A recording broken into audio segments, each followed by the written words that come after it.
The Northeast Texas Sports Network is dedicated on delivering the most entertaining sports broadcasts in East Texas. And if you're interested in having your next sporting event streamed live, visit us online at netsn.live.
And good evening, everyone. It's state championship week here on bEast from the East, and we are here to talk about it. Troy Minister NETSN Brett 20. Alongside of me tonight, Jeremy Diamond, Mr. Red Zone OT, KO Kyler, and fellas. Brett, I want you to know it's a great day to be a Bulldog. All right. A red Bulldog at that, KO. A red Bulldog. It is a wonderful day, week, time of the year to be a red Bulldog in East Texas. Shout out Carthage and Kilgore. And, of course, the Joaquin Rams as well. We got three East Texas teams in state. Hashtag awesome. Joaquin is going viral. and they are playing viral. Ready to roll, baby. They were good, man. They were good. And I wasn't a jinx. I picked them this week and they won. So there's officially no jinx. So I don't feel torn about choosing them this week. So that makes me feel good too. Yeah, I mean, that was just an incredible game to watch from home. Larry got to call that game and he did great. I'm sure it was one of those that's up there on his list now. I thought when it went up 28-14, I was like, man, this might be over. I was like, this is tough. And then they immediately got back in it. And man, just the onside kicks, I felt like it was a Mount Enterprise type game that I'd seen this season where they got the onside kicks and were able to get those extra possessions. And once that train of the slot T got rolling here, as Dave Tepper says, slot T is the devil. Yeah. He says it's the devil. But listen, and that's the thing too. We talk about, Joaquin doesn't have the type of offense that if they fall behind, it's hard for them to come back. Well, it's a lot easier to come back if you don't let the other team have the ball at all. Yeah. And so when you're getting onside kicks or muffed kicks or whatever, and getting the ball back, then that makes that offense a lot more lethal too. But yeah, it was fun to watch. It was an exciting game. Well, and the fact that they had the guts to go for 2 there, Yes. and just said, we're going to end this game right now. We're going to just put the nail in it, go for 2, and put it up 9. The first one they went up to take the lead. So that was one is like, oh, they went for it there. I mean, because you don't know you're going to get the onside kick the next possession. So I mean, that was huge. And then once they got that lead, they got down and had the chance to put it 2 scores, and they just hammered it in. And just, man, it was awesome. Like when Larry's call, the first one was great. It was his comments afterwards, but that second one going for 2 and then getting it, you're just like, yeah, it's Joaquin's night. It was awesome. It was a great game to watch. We had that great Thursday game that y'all were on the call for with Elysian Fields and Garrison, I believe. But then that one like this past Thursday was equally as good for a different reason. It wasn't as high scoring, but it was really fun. Yeah, it was. Jeremy, how did it feel to be on the call for your first state semifinal this week? Man, it was just like that thing where you're like, I said when I started this, I was like, okay, Lord, like if I do this, like I want to fall in love with it, and I don't want to fall in love with it and not get to do it, right? Like that was kind of the thought in my head and kind of the hope. And man, I've enjoyed every second of it. Just a blast. I mean, it's just been so much fun. And again, I think just being able to take one team and kind of run with them through the playoffs was awesome as well, because you kind of get to know what you're going to see coming and kind of what that looks like. And, it was a heartbreaking loss for Mount Enterprise, but it was awesome to be there, that opportunity to kind of be there in that room and watch that game unfold. And, man, hats off to the Shiner Comanches, because that defense was every bit as advertised. Well, we did a lot of games this year. I was going back and looking.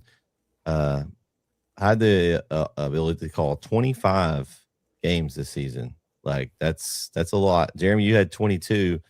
I mean, NETSN was all over, and it was a great time, and our biggest football season yet, and hopefully next year will be even bigger. But let's get into the pick'ems here and see kind of how everything shook up this week. Now, there was some interesting upsets this week that kind of caused some chaos in the pick'ems, or at least upsets in my mind. You had 8 was our winner. That was Mark Pinleck was our highest. So shout out to Mark. Let's see, he got 8. We had 3 at 7. We had Aaron Chitwood, James Radney, and Sammy Rayburn at 7. And then 6 was kind of the next level, and there was quite a few at 6. I was in that bunch. Brandon Ogden was in there. Let's see. I'm not seeing you guys in there anywhere. What happened? What happened there, Jeremy and KO? I was in good shape until the Alan Duncan. No, I wasn't in good shape. I was in terrible shape. I only had 5, but I thought I was going to get maybe 6 with Alan Duncanville, and Duncanville came out and donkey stomped Alan. So that one cost me. I went 5-5. So I'm down there in 20th, a tie for 20th with about 100 people. Oh, there you are. You, KO. I see KO. You're there too. 5-5.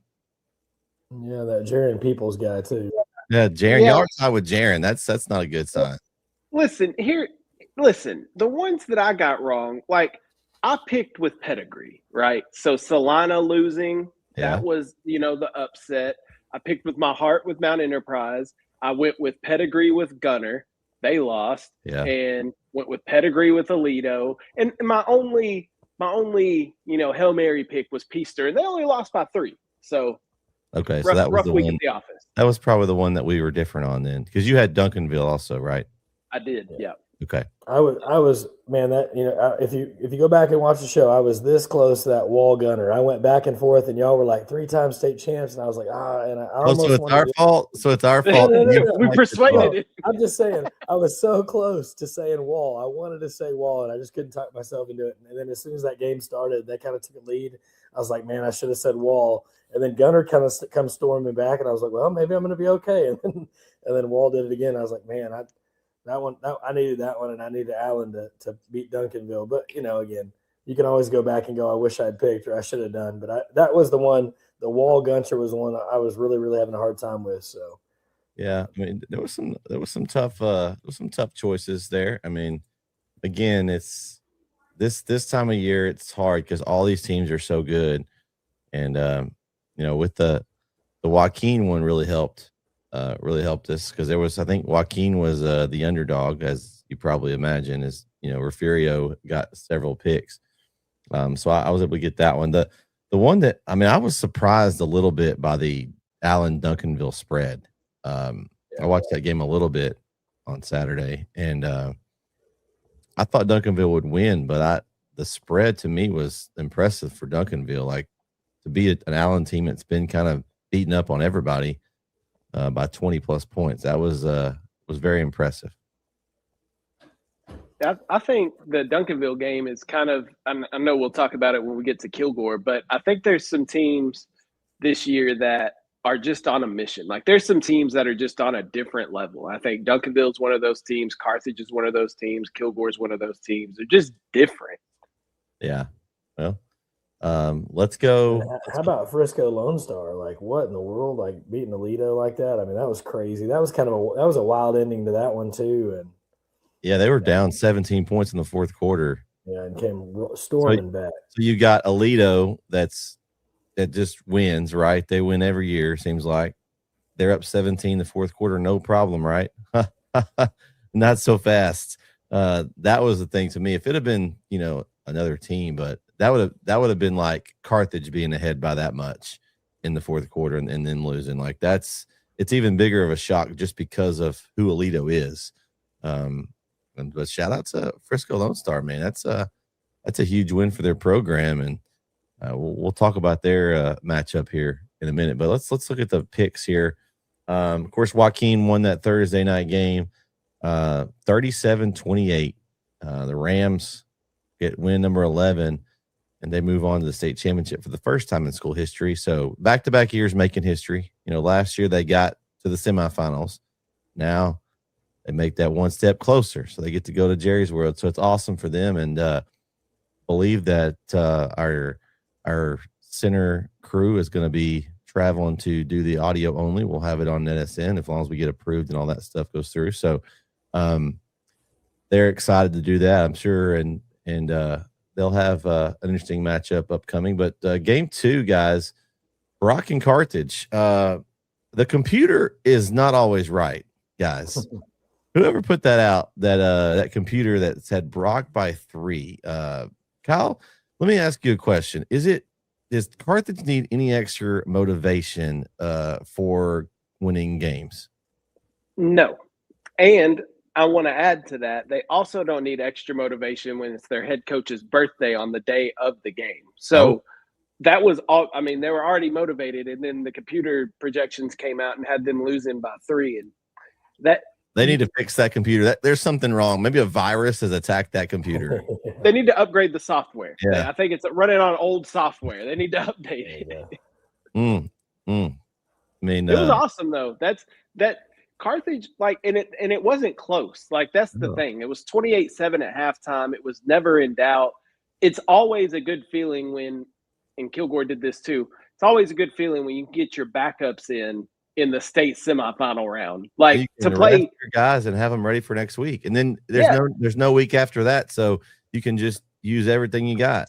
Right, but I mean that's what I'm saying about these teams are different, and Carthage is the same way. Like they are built so great this year. And the D1 signees showed out again. KJ Edwards, Junior Henderson, Carson Crawford, DeQuivis Beck. They all had big games to lead Carthage, and they're on a mission, man. They're on that quest for 11.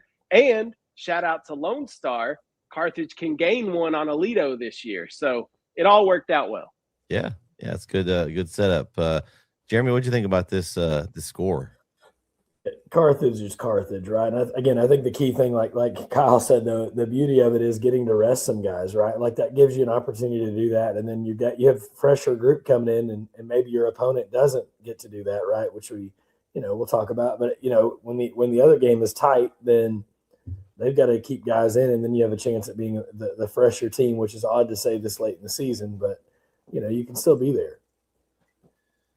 there. Speaking of that game here. We were talking about ones that you don't want to get into and have to play a lot of guys. Stephenville Solana, man.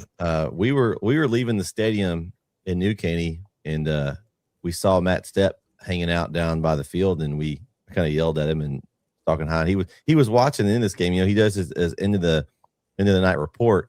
He was waiting on this Stephenville Solana game to finish. And Solana had a chance, missed the field goal, and then Stephenville gets it, goes down and kicks the game winner. And, you know, I know Solana we've talked about it many times. They've had a ton of stuff that they've been dealing with all season long, just not off the field football, not non-football really issues. Some of it kind of has to do with football, obviously, but not the kids, right? And so now I feel like that it finally is going to have to be like they're going to have to deal with some of that, I guess, now that football is kind of over. I'm hoping that they get that situation resolved there. And I mean, they have a great program in Solana, the kids, the communities there. And so hopefully they'll be able to get all that behind them at some point. But shout out to Stephenville, man. I thought they would be able to play in this game, but it's hard. And we talk about it all the time, like, how do you pick against a Solana team that's the defending state champion is just always there? Now, Stephenville's got a great pedigree, and they've been there before as well. But it's going to set up an interesting matchup with our Kilgore Bulldogs, who KO Kilgore. How many points have they allowed in the playoffs? I feel like it's getting less and less. They had 2 shutouts in a row. Like, can anybody score on this defense? Listen, they gave up 14 to LCM in the first round, which I think at least one of those touchdowns I think was late in that game with backups in. Time. Right. They were mopping the floor at that time. So they gave up 14 in the first round, then a shutout in round 2, a shutout in round 3, 3 points in the 4th round, and then another shutout in the 5th round. My Lindell math tells me that is 17 points that the Kilgore Bulldogs defense have allowed through 5 games in the postseason. That is unreal. And when I talk about teams playing different, this is a team that's just there. You knew they were laser focused after last season, how it ended. A lot of those same guys coming back, and they are on an absolute mission. And listen, congratulations to Stephenville knocking off Solana and getting to the state game, but you are running into a very angry Kilgore Bulldog football team that I honestly don't know. I don't see a way of them losing Friday. Now, I know I'm not trying to put pressure on them or anything like that, but it's just from what I've seen, like the way this team is playing, Kason Brooks is throwing beautiful spirals down the field. Dre Sanders is balling out on the offensive side of the ball. You got Rayshawn Williams that's going down there and scoring. Don't forget about Waters at linebacker. He also plays a little running back. LaKelion Graves on the other side of the ball. Like, they have so many – Jacalen Sheffield, so many weapons that are on this team, and they're playing as one. They're playing for one another. And they absolutely dominated Lavernia Friday night with – I don't think Lavernia had a first down in the first quarter. And if they did, it happened real late in the first quarter. But the only threat that Kilgore had defensively was late in the second quarter.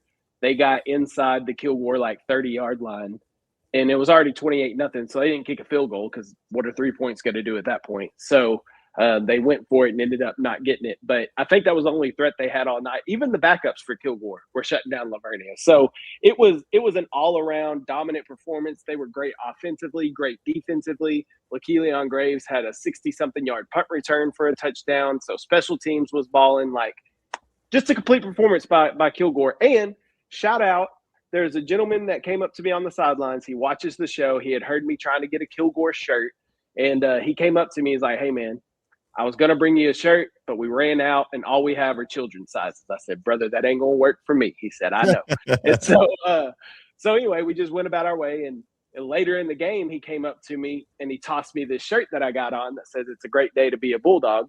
And the Kilgore cheerleaders gave it to him to give to me. So shout out to the Kilgore cheerleaders. Shout out to the Kilgore community. I finally got a shirt that can represent the Kilgore Bulldogs. So all is right in the world. There you go. Jeremy, what do you think about this? So I got a little stat for you. Okay, so listen, this is regular season playoffs.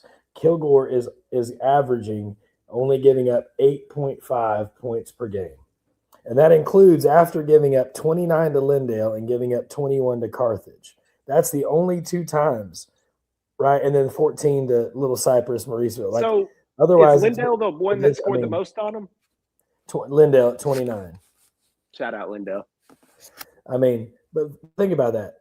It's 8.5, and you gave it. I mean, that's crazy. That's stupid. It doesn't make sense. Like, the math is it's insane. And again, it does, Jeremy. It adds up to defense wins championships. It adds up to butt whoopings is what it adds up to. It does. Yeah. I mean, it's, again, hats off to this defense, man. And then, and again, the offense doesn't need to score when you put up zeros, but man, you put up 49, and then I think that allows the defense to play free, right? Like, when you can score easily on offense, it allows the defender to play the way they want to play, and they're not worried about, man, if I make this mistake, we're not going to win, and it does. It allows them just to play free, and man, they are playing lights out. Man, think about how good this Kilgore team was last year, right? They beat Carthage in week 1. They go all the way to state, and then have a bad performance at state and get beat by Salina. But think about how good that team is. Me personally, I think this year's team is better than last year's team. And that's crazy to think about. But when you hear that stat that Jeremy just said, 8.5 points per game through 15 games is unbelievable. We're talking 83 Dangerfield Tiger type defense, right? Like, it's that kind of defense that they're playing right now. So I am impressed with Kilgore, man. They're awesome. They lost that week 1 to Carthage, and that just ticked them off even more. They lost 2 in a row. Like, they lost the state game. They started the season with a loss. And it's like, man, no, we're not letting this happen again. And they just ran off as 14 straight games. That's just, man, impressive. Yeah, everybody's getting the wrath. Everybody's getting the wrath. Speaking of impressive, game 5, Shiner got the win. They were impressive. Hats off to the Comanches. I mean, they were just a great team effort. But we wouldn't want to go talk about this game without talking about Mr. Ash's performance all season long. I mean, we honestly got the privilege of following this young man and covering them most of the season. I think we got all but a couple of their games on NETSN, and kind of everyone kind of got to cover him. All of us kind of were able to at least see him once or twice. We got the privilege of following him in the playoffs. His final numbers, all-time rushing, 11,382 yards rushing. So he's 150 yards past Kenneth Hall's previous record, 72-year-old record. The all-time single-season points for Texas high school football. He also beat the national record as well, but this is the Texas record, 528 points in one season. That is, second place is Joseph Sadler from Divine, 451 points. So a pretty good chunk. What's that? About 78 or 77 points clear. That's a pretty big cushion there by the next highest. Points scored, he didn't quite catch Jonathan Gray. He's second all time in points scored at 1,206. He's 26 shy of Jonathan Gray. So he didn't quite get that record, but he's still number 2. And then, of course, the single season record, he just completely shattered that one by over 500 yards. 45-62 was his final total in the 15 games he played. Kenneth Hall at the 4,045 mark. So just a let's just give an applause there for a great season for our man Kagan Ash. I know he wanted to win, and we all wanted them to win, but he put the team on his back at times during the season. He had guys that played gutty. I mean, another Aiden Alsop. I mean, that guy, he almost played on one leg, it seems like, the last couple of games. I mean, he was giving everything he had. Bennett, that offensive line, that just, their whole team played hard with him. And the fact that when you go out on the field and you have 11 guys on the other side, week in and week out, that know you're getting the football and you get 4,500 yards, like, that is impressive. Like, there's no other Like there wasn't another guy that they thought, okay, we're gonna key on these. It was him. He was every week the defense is scheming in practice. And I know, there's other guys on the field like they have to block and all that. We know that's a team game, right? But to know that they are gunning for him each week, and it took 15 games, and you could tell. I mean, he took these last couple of weeks. He took some licks. Like it was a little harder as the season went, but he kept playing hard and still in a great Shiner defense. I mean, he put up like what 235 yards or something like that, Jeremy? Yeah, I mean, think he had 230 something. Okay, here's the wildest stat to all that too.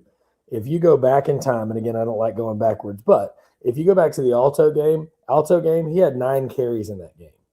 Mm-hmm. He had like 9 carries and 90 yards. Like he didn't need to. They won that one big, right? I think first round of the playoffs, I think he played half the game, maybe barely into the third quarter, right? I think kind of the same thing. Like he had a couple of times in there in the season where he didn't even carry the load the whole time, right? Like they were up big enough. I think even the next week, I think he only played maybe 3 quarters in that Chilton game. So he didn't even carry the ball as much as he could. He could have run for whatever he wanted to against Alto. He could have gone crazy against Saratoga, West Hardin, and run even more. Like that's the wild thing about it is like if you go back and look at some of the games and the number of carries that he had, or if you go back and watch, he didn't play the full game because he didn't need to, and he still put up these gaudy, ungodly numbers. Is a testament to his ability. And again, those last few games, it was heart as much as it was ability. I mean, he was literally peeling himself off the turf, and Bremont and Shiner. I mean, it was gang tackling. Like normally if Kagan got brought down, it might've been 1 or 2 guys, or he, cruised 35 yards into the end zone untouched. And those last 2 games, I mean, he had a few big carries, but most of the time it was, even on the big ones he got polished off at the end with a big hit, right? Or, I mean, he took a lot of punishment, and yet, a week ago he had 500 yards. This week he had 234. And I think the only surprise, if you'd have told somebody that he had 234 yards, the fact that he didn't score a point, I think was the surprise for me, and again, that was just hats off to a fantastic Shiner defense. I don't think a single guy was over 220 on that whole team, but it was 11 guys flying to the ball every play. They filled gaps well. I mean, anything that normally would have been there on a cutback was quickly closed. I mean, it was an impressive team defensive performance for them. Well, that's why they got the pedigree that they have. That's why Shiner has been a phenomenal football team, and it was going to be tough. It was going to be tough going into the game. We knew that, but my hats go off to Kagan, man. It couldn't happen to a better guy. Like he does things the right way on and off the field, and it's a pleasure to watch somebody do that and to be as humble as he is off the field as well. So I hate it that they lost. I hate it that he didn't get to play at Jerry's World and kind of be on that big stage to kind of see so more people could get eyes on him. As impressive as this season has been for him, I want to see just how far he was from the national record. Y'all know Derrick Henry, that guy? Yeah.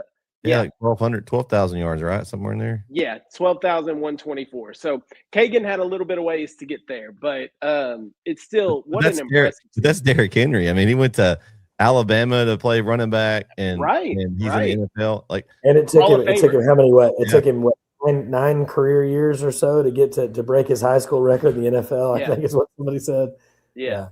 I mean, it was a great year for Kagan and for the Wildcats. Like you mentioned it too. Allsup was a big part of that. I think Joshua Bennett being quarterback was a huge part of this success this year for this team. And Kagan even said that, right? Like when I interviewed him last week, he mentioned that bringing in Joshua Bennett this year, Bennett was a leader in the locker room. He was kind of that other leader on the team that people could look at. So it wasn't just all on Kagan's shoulders to do everything. And so, yes, it's 1,000% a team game, and you can't do anything in football without a team around you.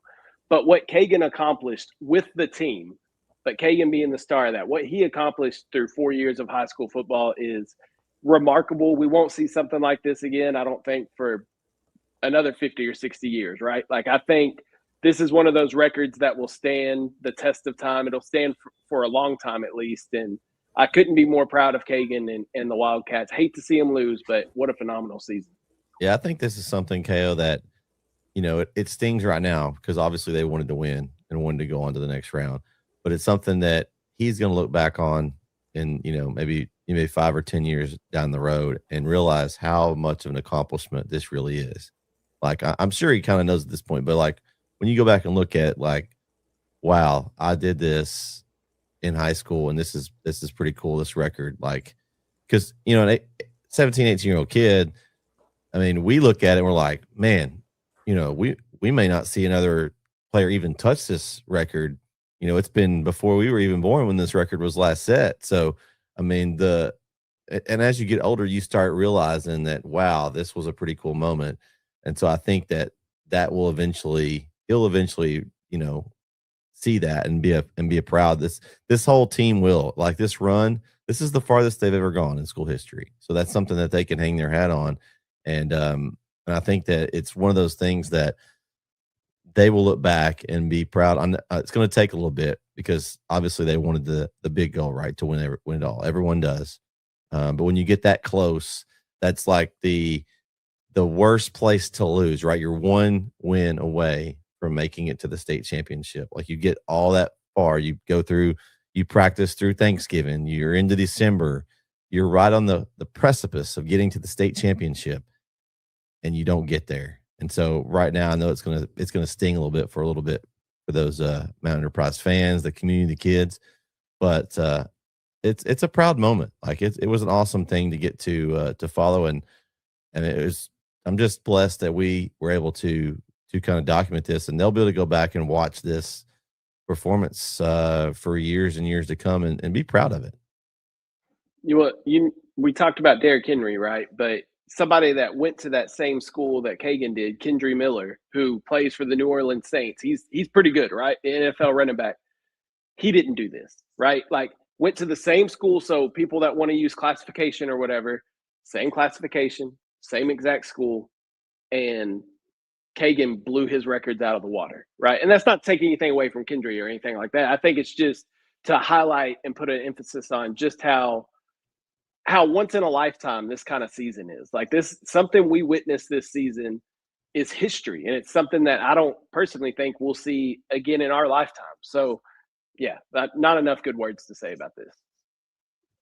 But yeah, I think, I think just one more quick thing. I think too, like you said, I think people are so quick to dismiss things, right? Like, he was not even spoken of, right? In fact, most of the year it was the running back from Ozona, right, who had a phenomenal year as well. Like, no one even at the beginning of the year, no one was thinking Ash was going to get near the single season record, right? And I think that's another crazy thing about the whole thing is, like, he just built momentum, right? And, like, I mean, he had a good freshman season, but it wasn't crazy, right? Really, I mean, this year he just exploded, and again, a great kid. Couldn't have happened to a better guy. Man, it was heartbreaking. Like, you know, I don't know how many times Brett and I looked at each other in that game, and it was like, you know, the first 3 possessions, they go turnover on downs, they get stopped on the one, and we just kind of you could just kind of feel it, right? Like, it just kind of felt like it may not be their night, and then they get a pick, and you're like, okay, and they score right before half, and then they had a couple turnovers in the second half. Like, it just felt like they just couldn't get any momentum going, and the penalties that had hurt them a little bit the weeks before, I think, finally caught up to him. And so it was just those things where it was like, you know, they had gotten away with a few things before that. And just, this was the team that you couldn't do that with, the way that Shiner played defense. And so that's what made it tough. But again, a phenomenal season, and those kids should do nothing but keep their heads up high. And they have a lot to be grateful for sure. Yeah, most definitely. All right, let's move to game 6. Wall and Gunner, we had this game on in the press box for most of it, back and forth. We thought Wall had for sure got it wrapped up. They were up 28-17 in the fourth quarter, and then all of a sudden Gunner comes back and scores. Then they got the ball back and had a chance at the end, but Wall hangs on and gets the win. At 9 people pick Wall in the pick'em this week. It was definitely a big upset. And I was one of those that picked Gunner. I think we all did. But shout out to Wall for getting the big win. And I don't know, it's going to be interesting because there's a team that we've seen play a few times that they're going to get a shot at next week. So that's going to be interesting. But Wall with the big win. Jeremy, we watched that game.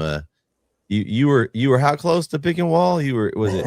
Yeah, I mean it was. I was within a hair. I couldn't say it. I couldn't talk myself into it. And then, watching the beginning of the game, I mean, Wall kind of kicks a couple field goals. They get a score. They were up early, and then Gunner comes back. I'm like, okay, well maybe I'm okay. And then, like you said, Wall kind of pushed it out again and held on. And I think Gunner was the one that knocked out Wall last year, and so Wall gets kind of some payback here. And yeah, because we were joking about last week. I was like, I'm surprised Kyle didn't pick him too because of the green and it was Hawks, not Eagles. But we were joking about that, and man, maybe we should have listened to my poor who knows, right? But hindsight's always good. But man, hats off to Wall and a huge win over a 3-time defending state champ. That's not an easy thing to do. So yeah, just impressive by Wall to have that grit and to face adversity, be up in that ball game, and have the 3-time defending state champs coming back on you. It'd be real easy to fold and have that pressure get to you. But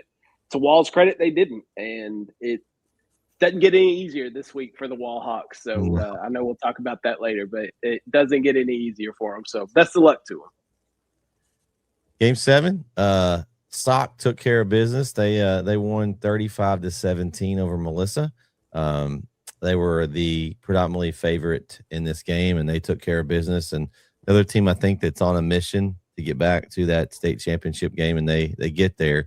I mean, any surprise here? I think this was kind of one of those where Melissa was probably one of those teams that was happy to be there. They didn't think they were going to be there after that upset last week over Argyle.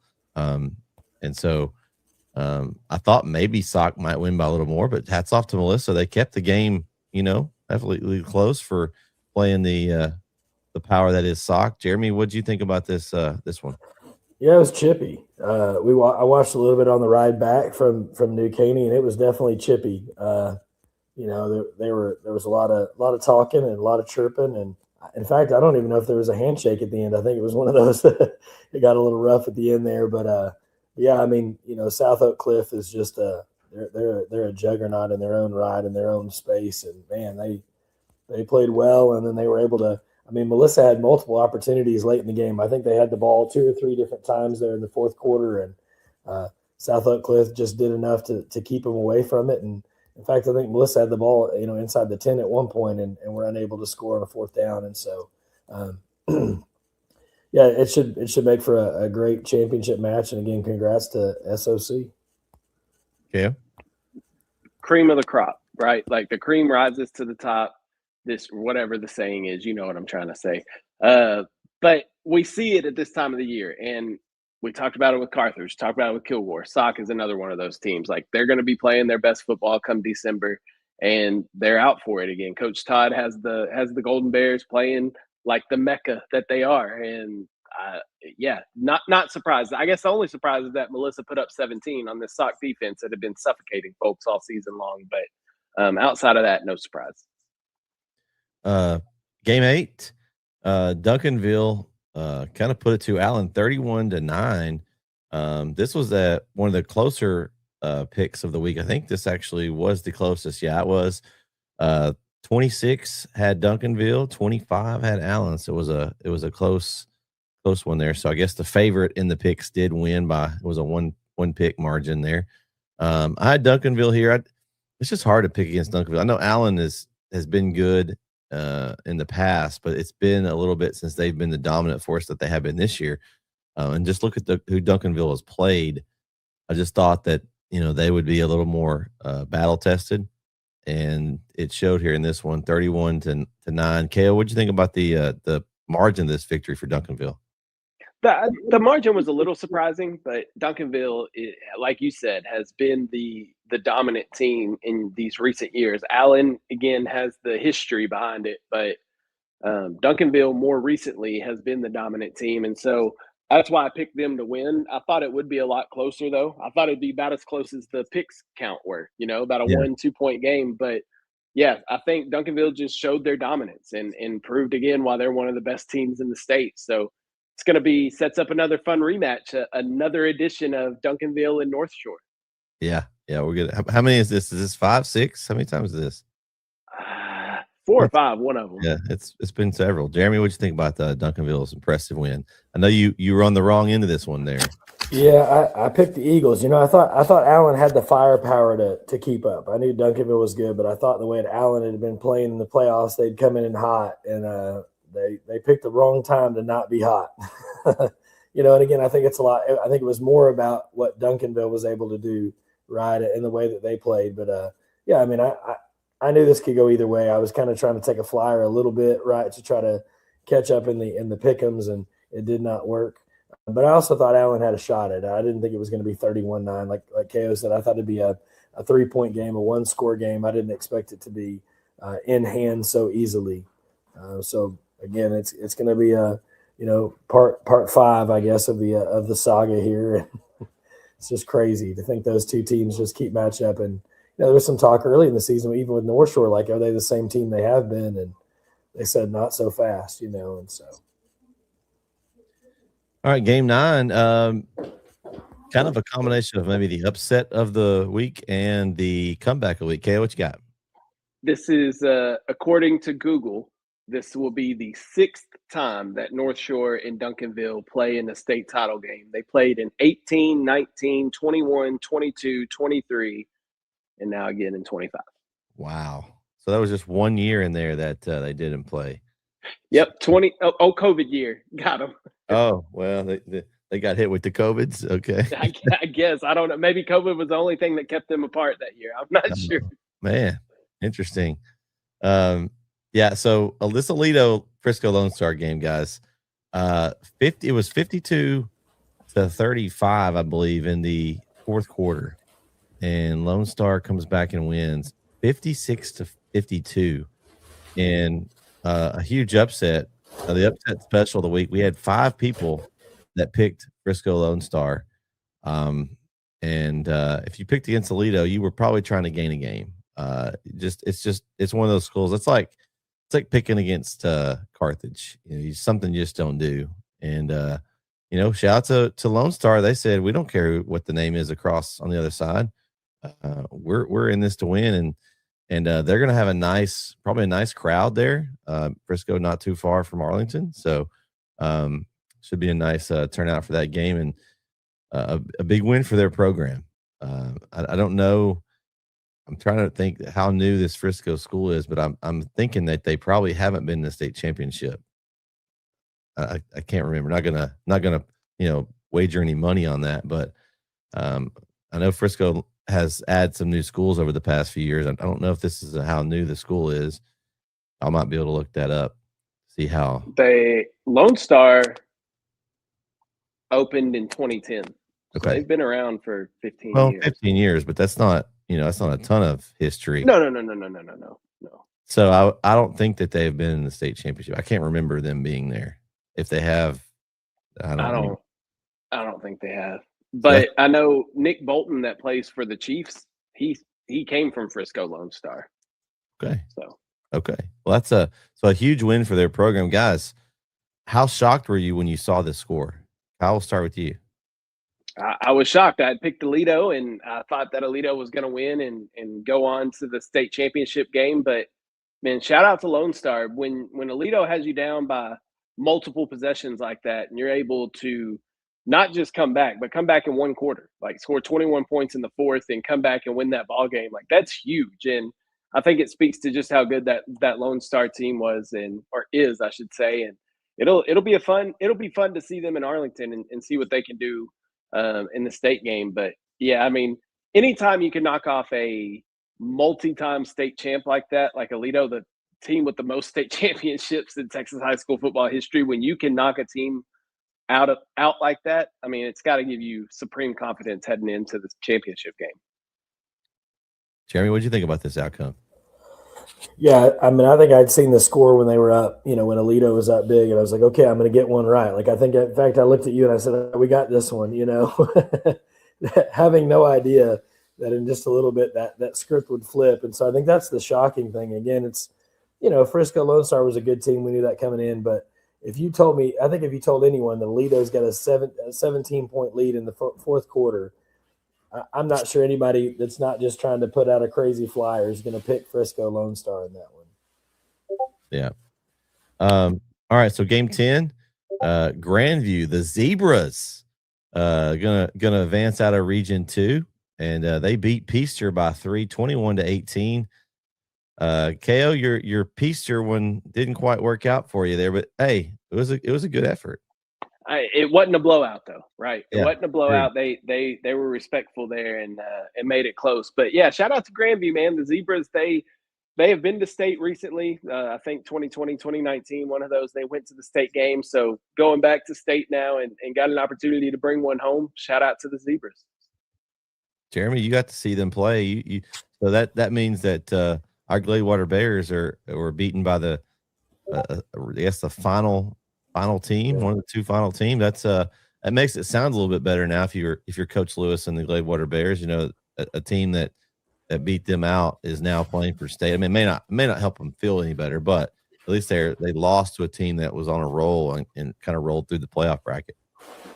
Right. Yeah, I think that's the big thing, right? Like I think, again, I think this Grandview team has shown they can win multiple ways. They won a high-scoring game against Gladewater, right? And then this Peaster team has kind of been a team that's held people to low scoring. I mean, I think they only gave up 14 last week, and then this week they give up. They've won them tight, they've won them big, right? As far as scoring wise, they've won low scoring games, they've won high scoring. They're not afraid to be in a tight game. Grandview seems to be kind of that. I guess I don't want to say like Destiny's probably too far, but like they seem to be that team that like they just are able to get those breaks, right? You get the things you need when you need them, and they've been able to do that whether it's offensively or defensively. And so they punch their ticket to the championship game. And again, I think if you're Coach Lewis, I think that makes it a little bit easier to swallow. If the team that knocks you out of the playoffs makes it to state, at least you go, okay, we got beat by somebody that was really good. It wasn't a one-off. It wasn't a fluke, And again, I think also you could look back at that game again if you're Gladewater and go, man, we had some chances to knock off a team, and maybe if that happens, we're in the same position, And so I think that's something also to build on for them is they could very easily be in the same spot if they had done some things differently in that game. One thing I want to say to that point, Jeremy, is my 2008 Lindell team. We played Sulphur Springs in the first round of the playoffs and lost by 14. And Sulphur Springs went on and won state that year, and it didn't make me feel any better. Only because I looked back at it as if you go through that playoff run, they beat everybody else that they beat on the way to state was by more than 14 points. So in my mind, I was like, well, if we would have beat them, we could have went to the state game. That's our state championship. So just as a player, for me, it didn't make me feel any better. So Kyle, are you a Sulphur Springs fan? They're in the KLTV area, so I support them. I like that answer. I support all of our East Texas schools, Brett. All of them. Okay. I just wanted to ask. It's painful though. It probably stings a little bit, like that sting that just doesn't go away. Well, and not only that, my final high school game was played against Sulphur Springs in 2009 in Van. So every time I go to Van's Memorial Stadium, I'm like, awesome. This is where my career ended. Yeah, I'm the same way. Wills Point basketball, their gym. I don't like going there. That's where we got beat by Highland Park. It's weird. So we were in the same classification as Highland Park then. And look at where Highland Park is now. I know it's weird, right? They're in one of the biggest 6A schools around, but at that point they were still in 4A. So it's very strange. Yeah. Okay, so let's just go through the games that weren't our pick'em, just so we have an idea of who's there. We got Galena Park North Shore beat Lake Travis 28-6. Obviously, we just talked about to set up that rematch. I had this game on. I wasn't watching it intently, but North Shore took the lead early and just basically kind of rode it out the whole game, holding Lake Travis to 6 points. We talked about Lake Travis being a team that has pedigree, but it hasn't been there in a while, and North Shore having that what we just talked about, that six times matchup with Duncanville in the state game. So they've been there recently, and they're one of those teams that has kind of stood the test of time over the last 6 or 7 years, and they consistently are reloading every year. How how surprised are you about the score differential? Did you think Lake Travis would be a little closer? Yeah, I did, but again, like you said, and like we talked about with Duncanville, it's one of those things where North Shore has been that team out of Region 4. They have been that team that runs Region 4, and it seems like they are like the Carthage. They always have a spot at the state championship game. It feels like so. I'm not too surprised that they won. The score was kind of surprising that they won as big as they did, but that was the case with a lot of state semifinal games this year, which I think, to my point earlier, there's just teams that are different this year. There's just some teams that are just head and shoulders above everybody else. Jeremy? Yeah, I mean, I think I'm a little surprised at the final score. I think, Galena Park was the favorite there, but, and Lake Travis had a good run. I mean, they had a great season as well, but I think, again, it comes down to if you've been there, if you've been to the dance that many times, you know the way, right? And so it's like going to your own home stadium at this point. If you've been that many times in that many years, it's sort of like a home game. And so for them, I think they were just planning on being where they were going to be. And Lake Travis just happened to be a bump in the road getting to that final spot. And so, yeah, big win there. All right. So we'll go to 6A Division 2 and what was a crazy game that I was watching yesterday afternoon. South Lake Carroll and DeSoto, guys. South Lake Carroll got off to a great start, and they were kind of had control of this game. DeSoto fought back, and then you had the end where South Lake Carroll got stopped right at the goal line and didn't get in. And then DeSoto proceeded to have a 99-yard touchdown run to seal the game. And then the post game for Coach Mathis was fire. KO. I know you saw it, and he may have been throwing daggers at one of our friends over there in the DFW area. Listen, he was fired up. Like, that's one of the most post game interviews I've ever seen as far as a high school coach. I mean, it was intense. Yeah. And Diggs knows this. When you're in the arena, when you step into the arena like we do, you're bound to take some shots eventually. It happened to me this year. It's happened to me last year. You're bound to take some shots eventually. And Diggs took them, but he took them in stride too, because I saw him post. He was like, I wonder who he's talking about. But yeah, that you're right. I've never seen Coach Mathis, for one, that fired up, but I don't think I've seen a high school coach like that have that energetic of a post-game interview. Like, it was awesome to see. And to me, it shows how much he cares about that team and how about that program. So I think it's awesome. But yeah, I mean, Diggsy will be fine. He knows what happens when you step into the arena. Sometimes you're gonna get shot. It's all right. It'll be all right. Well, maybe we can take DeSoto. They can be a part of the East Texas. We'll just make them part of East Texas if they want. For some reason, I don't think DeSoto wants to be a part of East Texas. Yeah. I think they're good being a part of that South Dallas area and just staying there. Well, they can be an honorary East Texas team. Say if they get mad at Diggsy, Yeah, well, we'll take them. But now, Jeremy, those are Green Eagles that I can get behind. All right, the DeSoto Eagles are some Green Eagles I can get behind. Yeah, man, what a crazy game. I mean, I didn't get to watch all of it, but I kind of watched part of that inning there. And, one of those games that it could have completely gone the other way, right? Like, it's that close to being, like, potential of overtime and, like, where we're going to go from there. And then all of a sudden you get a turnover and then the next play. I mean, those are those weird things that, like, can only happen in high school football, right? Like, to go from being on the cusp of, like, overwhelming joy to, like, just having victory snatched right from you, and then the team go 99 on a run. And man, it's just those are the gut punches. Those are worse almost than losing the whole game. Just a walk off, like, just gut punch. I mean, they were probably just trying to get out of their own end zone. They were at the run, and everybody was up front. They were trying to cause the safety, right? They're trying to stop him. And so once you got past that only wave of defense, there wasn't anybody else really there to stop them. And so the call on the sideline was interesting on that play. They initially said touchdown. I guess the sideline referee did, and then they all got together, and so this is one of those where I'm glad in the state game for when it's for all the marbles that they have the replay ability to be able to go back. I wonder with the way that they can replay now with the coaches, as big as Texas high school football is, how long it is before they start adding that, maybe even in the playoffs at some of these venues that have the ability to do that. Like, I don't see how, because the coaches can watch the replay and go back now with all the equipment that they have. I mean, then you would think the referees would also be able to do that. Colin, you got thoughts on that? I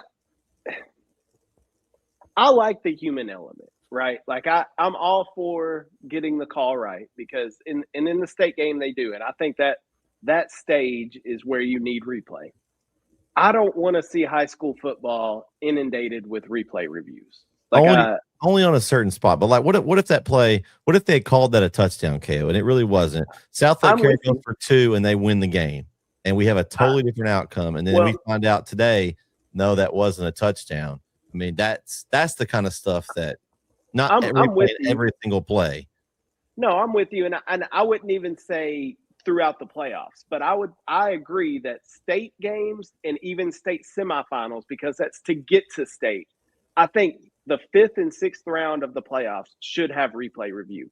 And if you're playing at a venue that can't do replay review for whatever reason, you need to find a different venue. Like, I think state semifinals and state championship games should have a replay option. And maybe the coaches don't even call for it. Maybe it's the officials. Hey, that one was really, really close. Let's take another look at it. Yeah. Like, I'm okay with that in the semifinal and in the state game.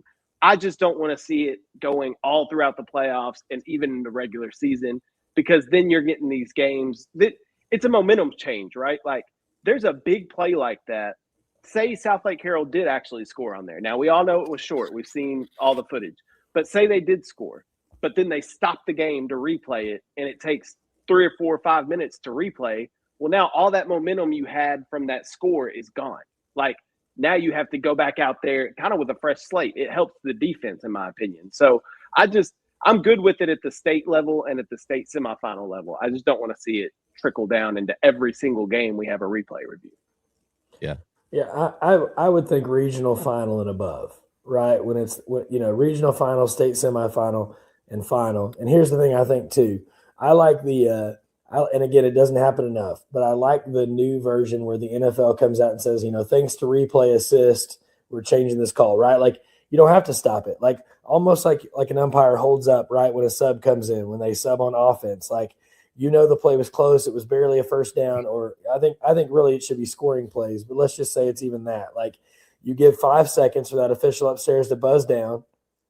Okay, he doesn't. All right, we're going. You know what I mean? Something like that would be okay. I don't want to see 32 angles of it. I don't want to see it. I think there was one in the I think it was the Prairie View A&M South Carolina State game where they showed the same angle 6 times. You could tell all 6 times it was not a touchdown, and they kept going, well, maybe, no, I don't know. It's like, no, it wasn't. The ball was outside we saw it the first time. It didn't change the other 5 times you hit replay. But I think things like that's where it gets out of hand. Well, if they have if they have it where, like you said, they have somebody watching the plays and they think it's close and they can buzz down. I like that option. Not where the coaches challenge every, not going to give them coaches challenges in high school where they can throw their flag and stop the game, because they can just do that and they can use it, like KO said, to stop momentum, right? It gives them a stoppage and they have to go look at it. But if there's got somebody that you assign like an instant replay official up in the booth, and he's got the best idea I've heard. And he's got the same technology as what the coaches have, right? They're getting those angles. If it was like what we saw at New Caney, we were right next door to theirs. They had a guy that had about 8 different screens up that was switching between feeds, and I mean, you could go back easily and look, And so I think that's and again, that's another cost, right? You're gonna have to hire an extra official, but I don't think we're far from that. Especially, and I think it'd be something they'd probably try out at the higher levels. See because that's where you're going to have the stadium set up for it, right? Your 6A, 5A programs, and then maybe that's something that trickles down as we go along. And that'll be kind of along the shot clock, if they ever do shot clock, it'll probably start at the top levels too. I think, to your point though, Jeremy, I don't think you need to hire anybody else, really, not to fill that spot specifically, because yes, you need more officials. Like, so more officials need to be hired regardless. But you could take those older officials that are that probably shouldn't be running up and down the field anymore. Set them up in the booth. They have an eye for the game. Right. They have an eye for the game, and they can so they would know, and looking at stuff. But I love that idea. Have somebody up in the booth that is a designated replay official that can buzz down, hey, need to take an extra look at this. Okay, cool. I'm good with that. But yeah, coaches challenges, nah, we don't need all that. More flags on the field, just throw some red flags. Jeez. Okay, so we go down here. They'll be matching up against CE King, who beat Humble Summer Creek 24-21. And I was looking at this. I need to look to see what district they were in, but CE King third place. Vandergrift. Oh, sorry, Vandergrift. I'm not far enough down. You're right, Vandergrift. CE King third place in their district. Now I saw they had lost one. I'm assuming it was a 3-way tie type situation. But a third place team getting the state championship, that's pretty awesome for them. Now with 6A, obviously it's a little different because you could have some really good teams at 1 and 2, and then you end up being in that Division 2 slot. So the way it's split, it's a little different. I think it's more impressive for a team like Joaquin, who we'll talk about here in a minute, as they were a legit third team in their district. Now I don't know what their seating was. Kings was in their district as far as in this Division 2 bracket, but impressive nonetheless. They're kind of a team that's, I would imagine, DeSoto is going to be the favorite in this game just because they're DeSoto. But I'm interested to see how they play. I didn't get to see a ton of this. I had this game on. I don't know if you guys got to see any of it, but CE King was ahead most of the time when I saw it. They were ahead most of this game. Yeah, and then Vandergrift, aren't they the defending state champs? Didn't they win it last year? Right? Yes. Yes, I right. think so. Okay. I think they were the defending state champs. So to beat them by 17, right? And even if it's a 3-way tie they weren't the overall champs. So I think CE King's kind of gotten that. They're that team that got hot at the right time in the right way. And again, sometimes that's the break, right? Like falling into the Division 2 versus Division 1 sometimes makes a difference in that 6A grouping, right? There are times that you'd rather be the big school based on what the playoff matchup would look like, and there's times you'd rather be the smaller school. And so I think here they've taken advantage of it big. And they didn't knock off a slouch. They whooped a defending state champion by 17. Impressive. Looks like CE King lost to Dickinson in week 2, and they lost to North Shore. That's their. They lost to North Shore by 15. So I guess that was their tie. They had a 3-way tie there in that district between CE King, North Shore, and Summer Creek. So I feel like Dickinson made a pretty decent run too, either 2, maybe 3, 4 rounds deep this year. So again, not a bad loss for CE King. So they got a win over Summer Creek the week before, so they got a win over their own district mate there. So they beat them twice, but they lost to North Shore, which is not a bad loss there. That's kind of what my point is there with that. The way that the districts are in 6A, you could lose to a team and then they're not even in your same bracket, like they're in Division 1 or Division 2. So it's a little different, in that having the third spot in there. So should set up an interesting matchup that we'll talk about here in a minute. Dickinson lost to Galena Park North Shore in the playoffs. So they were a step away from playing in this same week. So the 2 teams you lost to, one of them beat the other one in Division 1. So that's a pretty good season. Making that pick'em here in a little bit more difficult there, Jeremy. Yeah, you're welcome. That's what I do. 5A Division 1. We talked about Lone Star beating Aledo. They will play another team that's a familiar face at this time of the year, Smithson Valleys. They beat Port Arthur Memorial by 3, 31-28. Kale, did you get to catch any of this one? No, I didn't see any of it, but I knew how good PA Memorial was. Smithson Valley has been at state, it feels like, the past 3 or 4 years. So not surprised there. It seemed like it was a good game, though, a 3-point game.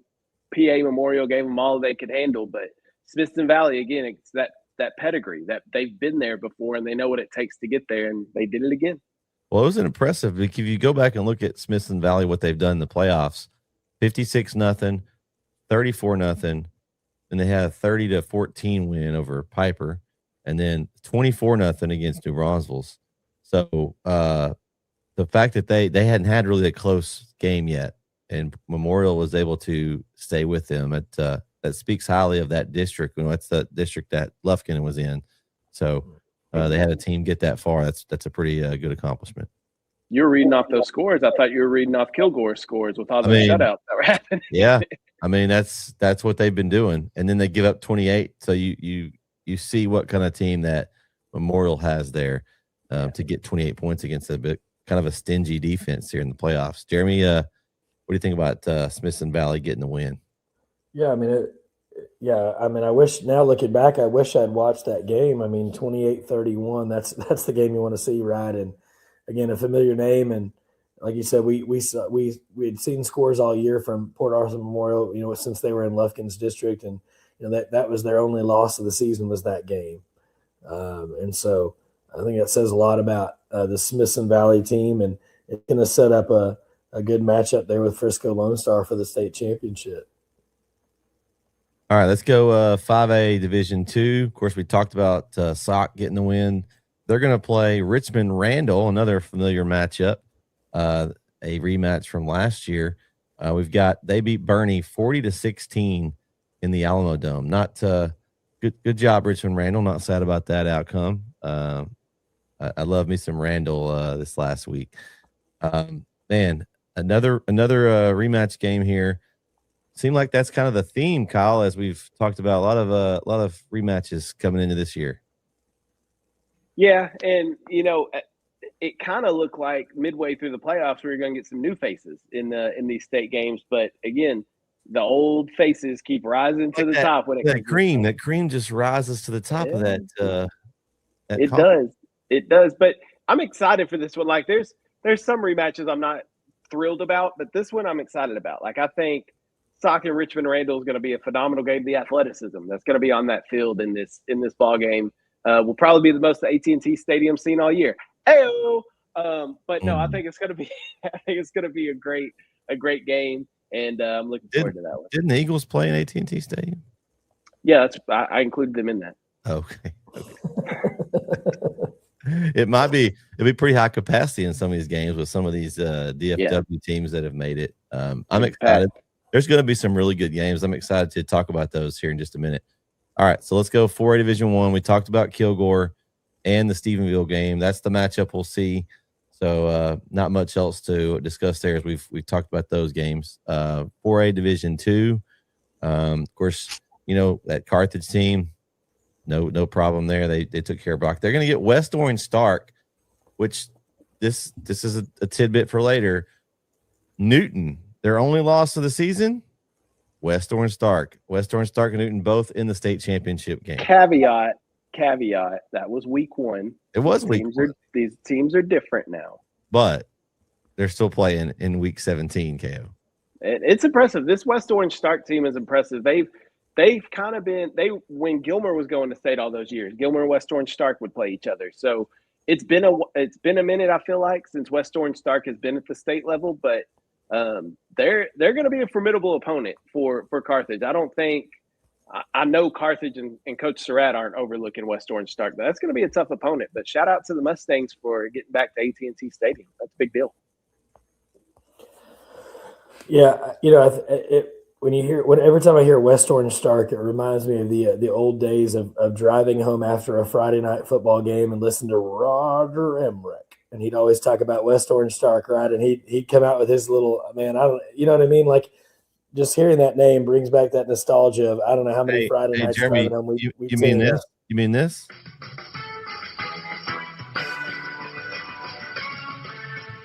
TSN Sports. Yeah. Yeah, it does. It's like, as a coach coming in early into my career and coaching at the middle school level and again helping out on Friday nights, like, that was just that thing. Like, you always would listen to him on Friday night on the way home. It was always on the radio after the local game was over, and man, just a crazy thing. And so every time I hear West Orange Stark, I hear it in Roger Emmerich's voice. Like, it's just an automatic. Like, I think that's the cool thing about this again, them coming back. And I know where my pick is going to lie, but I think it's going to be a tough game. So we'll move on down here to we got 3A Division 1. We got Grandview making the run, and then they're going to take on Llano, home of shout out Pickle. Ashley Pickle's squad, making it to the state championship. I have a feeling I know who she's going to pick in this one, but this is one of those. This is a classification, I guess, division of 3A that has just been kind of like up in the air. Like your normal favorites that you would have thought were going to be here, not here. Franklin, not here. Columbus, not here. You had Yoakum, you thought, okay, they beat Columbus, they're out. There's no Malakoff, there's no Winsboro, no Gladewater, Jefferson, no Westwood. I mean, Westwood, yeah. Your pick was it was in flames with everyone else's picks, KO. I don't know that anybody in the state of Texas picked Grandview Llano for their state championship, but here we are, and that's what's gonna happen. As Llano beat Yoakum 27-14, it wasn't close. I mean, it was a 2-score game. So shout out to Llano there. Shout out to Pickle, man. I'm happy for her. Hopefully she can be happy when Thursday. Yeah, they'll play Thursday. Hopefully she can be happy Thursday night too. Now it's going to be hard. She can't be one-sided though. As a media member, you can't be one-sided there at the state game. Got to show love to both teams. It can't just be all Llano. I'll just say that she probably won't be on any of that. She'll probably be a fan in this one. After that, maybe she'll take the media hat off. And as she should be. Yeah. Wear a Llano shirt, go in the stands, cheer like a fan. Yeah. Should change your name to like Shirley Temple or something, and then no one will know, right? Just wear a name. Because no one will recognize her or anything. Yeah. Put a mustache on, no one will ever know. Yeah, that's going to be an interesting matchup there in 3A Division 1. 3A Division 2, we have we talked about Wall knocking off Gunner, and they're going to get Newton. Okay, guys, let me just talk about this Newton ball club. We've talked about them a little bit this season, but here are some scores for you, KO.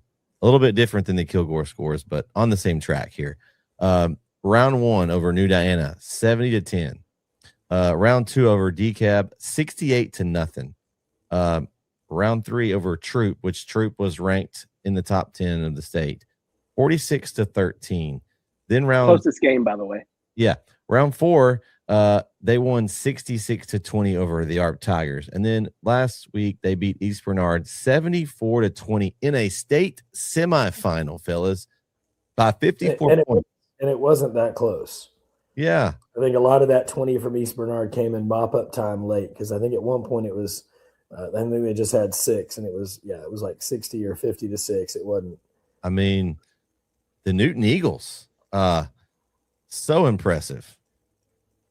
Well, and I know people may be coming after me in the comments. This is not an East Texas school. This is a Southeast Texas school. There's a difference, and it's in that little region down there, Southeast Texas. So when I say there's 3 East Texas teams, people are, Newton, they're Southeast Texas. I don't consider them in the East Texas part. Anyway, Newton's been absolutely dominant. I mean, phenomenal year that the Newton Eagles are having, and it seems like they have just cranked it up a notch when the playoffs started. So really excited to see what they can do at AT&T Stadium, but it's not going to be easy. They got a tough squad they got to go against. All right, let's go 2A Division 1. Up the top there, the Hamilton Bulldogs, a team that knocked off Carlisle a few weeks ago, one of our teams. They just continue to roll here, and it hasn't been anything like they've just been kind of churning along and winning at the same rate. The first week they put up 42. It's 42-20. They beat Mildred 27-14. They beat Carlisle 29-7. They beat West Texas 29-12. Like, and they also beat Axtell 24-3. So all these very similar scores. Like they're putting up around that 20-point mark. Obviously, that first week they put up a little more. It was round 1, but ever since then, it's been very similar scores. They put up about 20, 25, and then they allow maybe between 10 or 15 points, somewhere in there. I mean, it's some even smaller than that. So I'm impressed with Hamilton. And so Hamilton's going to get who? Playoff Joaquin, fellas. Playoff Joaquin in Hamilton. There may be some East Texas. So you could have. So if just think about this. Carlisle played them in round 3. We could have seen an East Texas team maybe make it if they could have knocked them off, but they knocked off Carlisle. Carlisle may be rooting for Joaquin, I have a feeling, coming week, because that team that beat them out. But I mean, this is going to be an interesting matchup. I don't know that this is one that anybody had on their bingo card either. Hamilton is a team that's kind of quietly came out of nowhere. We talked about Frankson and how great a season they had, and then they get beat. And then De Leon's like, oh, well, De Leon must be good. Well, then they get beat by Axel. Axel's a team that people kind of thought, well, Axel's a team in this region. I think they had an injury at their quarterback position, I believe. And then they got beat by Hamilton. So I think this is another one that's kind of wide open. I don't know that there was anybody thinking that this was going to be the state matchup. Guys, what about this matchup? This is going to be Hamilton has been impressive. Yeah, to your point, like looking at the scores now, like consistency has been the thing with Hamilton. Like the scores have been very similar in all their games, which tells you that they're battle tested, but they also have a game plan that they stick to and they execute that game plan. That's what I see when I look at scores like that. They know, hey, we just need to get to 20, 25 points. Our defense will do the rest. Now, that could play right into Joaquin's hands, right? Like that Joaquin doesn't need the ball for a lot of possessions because they make the most of their possessions. So, it'll be an interesting matchup, though, Wednesday night. It'll be a fun one to watch. Jeremy, what do you think about the Hamilton run? Yeah, it's kind of been that, like, I think it's that quiet dominance, right? Like they haven't been super flashy. So I think they've kind of coasted a little bit. And that sounds terrible. You know what I mean? Like, I don't mean that disparagingly. I think they've just been consistent, right? Like they're not scoring 75. And so people are like, whoa, right? But they've just done their thing. They score and they keep you from doing it and they just win games, right? Like I don't know. Anyway, it's just an interesting look, like not what you'd expect, right? Or not that thing where everybody takes notice. And I think that's been the surprising thing for them, but you got to beat who you got to beat. Yeah. So, all right. 2A Division II. Munster gets back to the state championship game. We'll have another rematch there as they'll play Shiner. They beat Groover 21-18. Munster, another team that's kind of just trucked along and did their thing. Nothing. I mean, they started off the playoffs, impressive as they won 77-6 and they won 63-21. But ever since that third round, they just kind of been that same team. They've at 28-7, 28-14, and this one 21-18, a close matchup with Groover, which that was I think a rematch from last year's state semi as well.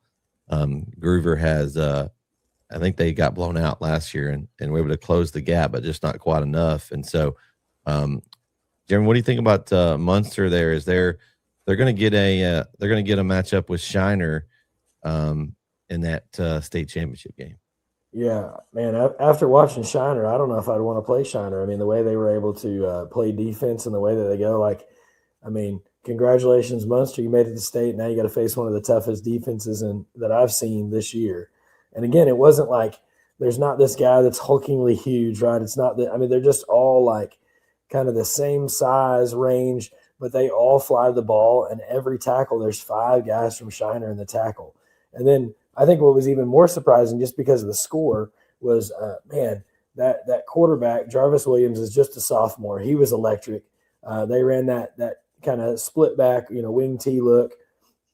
And he ran some kind of that reverse pivot option a couple times. Then he kept it a few times. And then Quincy Jones is just, I mean, he is electric. Like, he has got speed for days. He's a cutback machine. I think he had 2 or 3 cutbacks. And then you go Clayton Fritz, and then you got, I think it was Cadell. I think it was the other one. Anyway, there were 3 backs, and it felt like Brett and I were talking about it. It was like a back would run, he'd roll off the field, and then run another one in his place. So they just did a 3-back rotation. Like, whoever ran the ball, the other one rotated in on the next play for him, and they stayed fresh all day. And they had against, Mount Enterprise, they had 3 or 4 runs over 60 yards, and 3 of those were for scores. I mean, they just, I don't know what you do, but that's a team that can fly to the ball. And then they had those same guys. Williams played defense, Jones played defense. I mean, they were everywhere. So it's going to be a tough test if you're Munster. Munster has been consistent, though, in this playoffs, too. Talking about Hamilton has been consistent. Munster has been impressive as well, beating Cross Plains 77-6, then Wellington 63-21. Then they beat Albany 28-7, Lindsay 28-14, and then this win over Groover 21-18. Like, the defense for Munster's been playing pretty good, too. So I think that's an intriguing matchup with Shiner's defense and Munster's defense.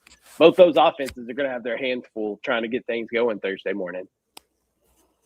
Yeah, Munster, I think we were looking at stats walking in. I think they give up less than 11 a game, which is insane, right? And especially at the 2A Division II level to be able to do that, because you don't always have, the sideline depth to have guys that only play, defense only or offense only. So it's even more impressive when the smaller schools can play defense that way. So, and it's going to be a fun one for sure. And it's going to be some interesting picks.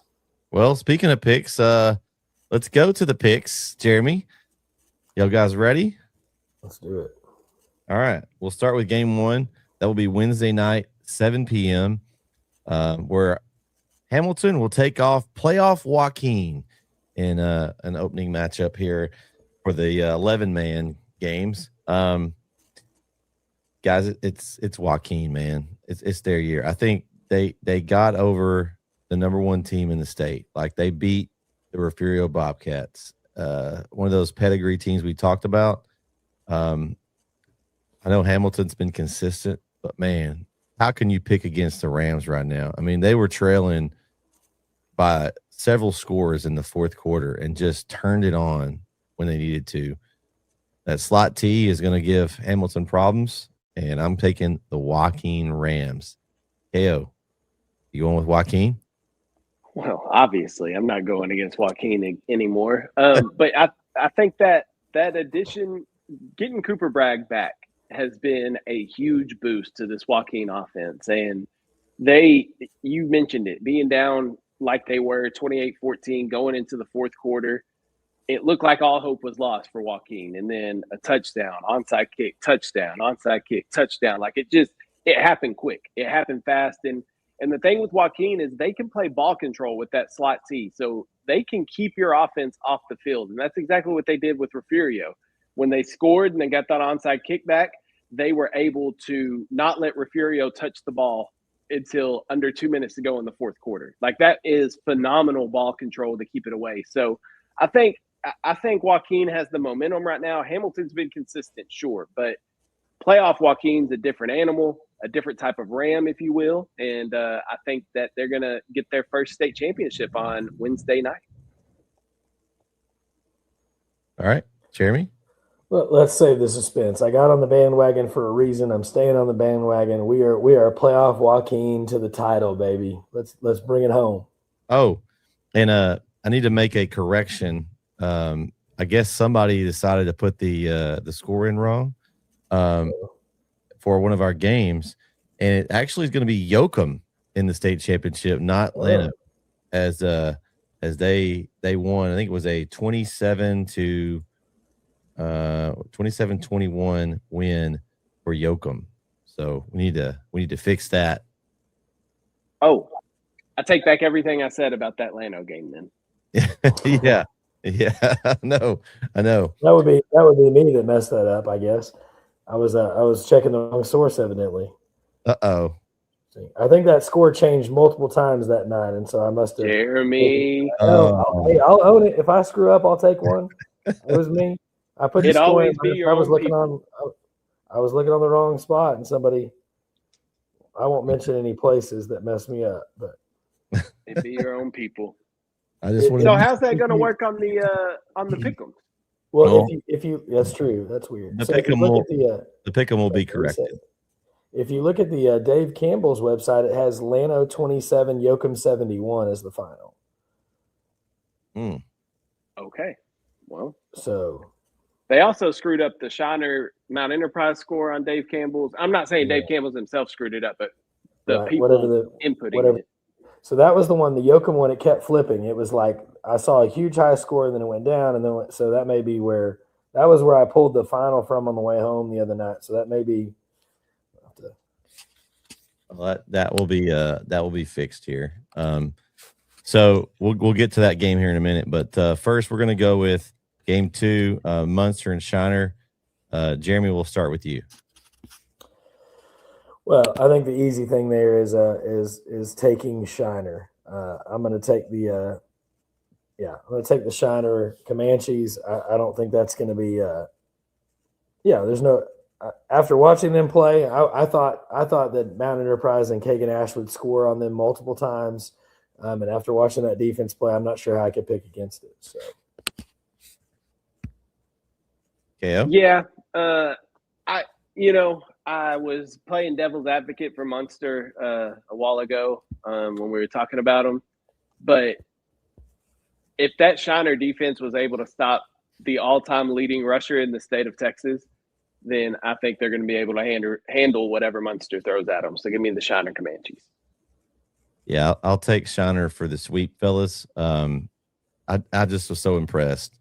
I thought, the ability for them to shut down someone like Kagan Ash and that Mount Enterprise attack that was averaging 62 points a game, to hold them to 8 points and to stop them on 4th down and short several times during this game, and basically flip the field on them a few times with that. I just so impressive. And I know Munster is the defending champion. I think Shiner gets their revenge and gets the win this year. All right. So I did look at a couple other places, and the final score was 71-27. Oh, Yoakum. Okay. On that, so it's on Max Preps as well, and I think at NFHS as well. Interesting. Okay. So I don't know what happened there. Well, it's a good thing we are able to adjust that. I was gonna say, it looks like they just had the score flipped or something. I don't know. That's weird. So anyway, I got it. I typed in what was there at the time, and it was wrong. So yeah, that's okay. It happens. We'll continue on here with our picks. I wanted to see if I'll have to make an adjustment on it, but I'll let you guys go ahead. You got Grandview, Yoakum. We'll start with you, KO. Well, since I thought this whole time it was Plano and Grandview playing each other, I was taking Grandview. Sorry, Pickle. Wow. Being in there, Yoakum being in there doesn't change a thing for me. Give me the Grandview Zebras. Jeremy? I mean, you saw Grandview, Jeremy. I did see Grandview, but 71-27. Like if it was 27-21, like but man, 71-27. Gosh, I'm gonna take Yoakum. Give me the Bulldogs. All right. That's impressive. If that 71 was the right score, which we think it is, hey, that's oof. I'm watching the highlights. It's definitely the right score. It was 36-6 in the third quarter. Okay. So I watched the recap highlights real quick. I mean, and pulled it up on the FHS, and it was 100% the real deal. I feel like Region 3 was pretty tough. You had Columbus, you had Westwood, you had Fairfield, you had Franklin, you had Yoakum. I think the strength of that region makes me think that would be that's the game that I think that would I think that might be in the state games down there. Like those are the tougher games. I know Grandview is in Region 2, and it's been good, but man, I don't know. That makes it tough. I think I'm going to go with Yoakum too. I think I'm going to go with Yoakum. He's doing it so I can't catch him. He's doing it. No, So I think it's that region was my thing. That region's strong. If you win that region and you go through those kind of gauntlets, not that Grandview didn't play anybody, but I feel like that region was very strong this season. And so I'm gonna go with Yoakum. Plus they were impressive.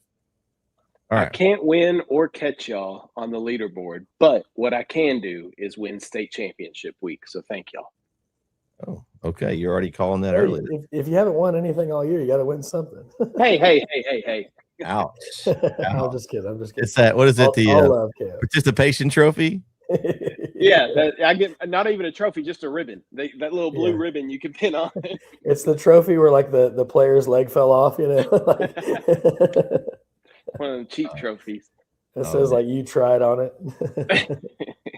All right, game 4, Newton Wall. This one for me, I'm going with Newton, man. It's hard to pick against somebody that's just been so dominant all playoffs long. They've got multiple guys that can run the football for them, multiple weapons, and their defense has also been impressive. I know that Wall beat, Gunter, but man, Newton's just their only loss this year was to West Orange Stark, and they're also in the state championship game.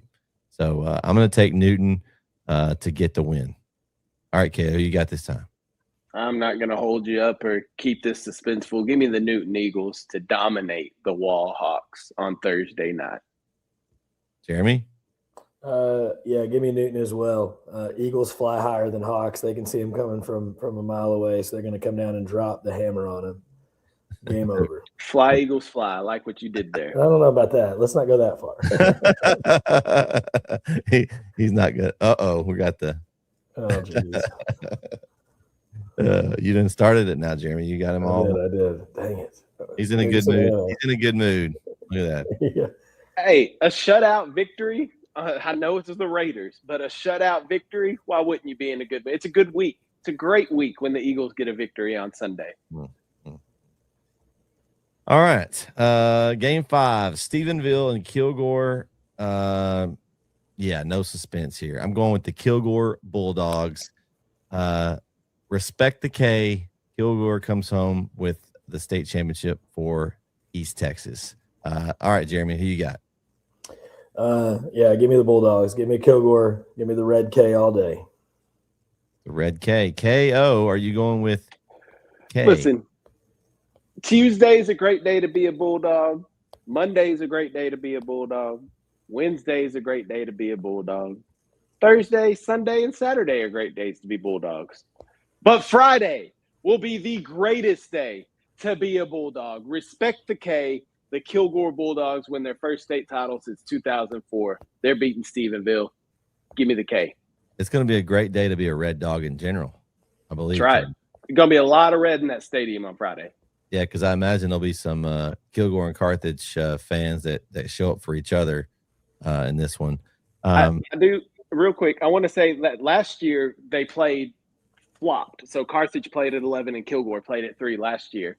And after the Carthage game, Jet Surratt was one of the many Carthage players that was encouraging the Kilgore players before the game. So the love between Carthage and Kilgore, East Texas being at state, both Red Bulldogs, right? Like, that's real. That's there. Like, they are supporting each other down there. And it's really neat to see in the tunnel the Carthage players encouraging the Kilgore players as they're going out onto the field. So I imagine win, lose, or draw on Friday, Kilgore players will return the favor to Carthage as they're getting ready for their game. So I think it's really neat to see that happening behind the scenes too.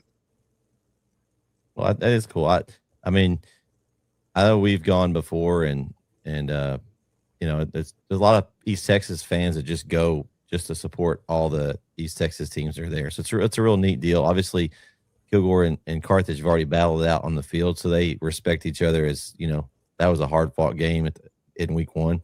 And so it's a cool way for them to kind of end as both of them to get that state championship. And game 6, no questions here. Carthage.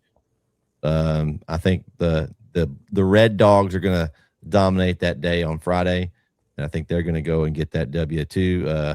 KO, any reason why Carthage has any problem here? I know this is a Kilgore shirt, but it's still a great day to be a Bulldog. I think East Texas goes back-to-back on Friday. The Carthage Bulldogs get number 11, and they go back-to-back Friday. So give me Carthage. Jeremy? Coach Surratt's going to get his big toe ring. He's going to pick up the 11th one on Friday. I don't know how you wear that one, but I think it'd be pretty sweet to be able to walk around with a toe ring. You know, again, like, this is stupid, right? We're in that stupid territory where a team's been so dominant and so good. And so I'm looking forward to, like you said, back-to-back Bulldog wins on Friday. All right. Game 7. Now, this is where it gets interesting, guys. We've got Frisco Lone Star and Smithson Valley. All right. Jeremy, we're going to start with you. What do you think? You got Frisco Lone Star, who just had a huge win over Aledo in a comeback fashion. And then you've got Smithson Valley returning back to the state championship game. They're kind of used to it. Which one are you going with? Yeah, I mean, I think this is the interesting thing, right? Like, this is the upstart versus kind of the, you don't want to say, but maybe the old hat, right? Like the team that's been there before. And again, I fully expected this to be Aledo in this spot. And so, again, hats off to this Frisco Lone Star team doing what they've done. It's huge for them to get to that point. Give me Smithson Valley. Teo? Yeah, I wanted to take Lone Star. I really did. But I was just going back and looking at their playoff runs, and I say it every week, defense wins championships. So it's going to be really hard for me to pick against the team that's pitched 3 shutouts in the postseason. So I'll take Smithson Valley. Yeah, it's different too, because when you get to the state game, you start looking at schedules and who they've played, and it's tough because they don't really have the likeliness of them having an opponent in common, or even in that vague vicinity is not as high, just because the travel difference. Looking at Smithson Valley's schedule, they've beaten the San Antonios, all the San Antonio schools. They just beat a Port Arthur Memorial team by 3.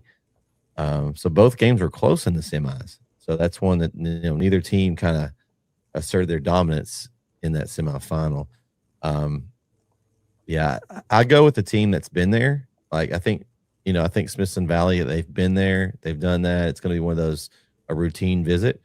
It's the first time we believe for Frisco Lone Star as a new program in a sense in the last 15 years.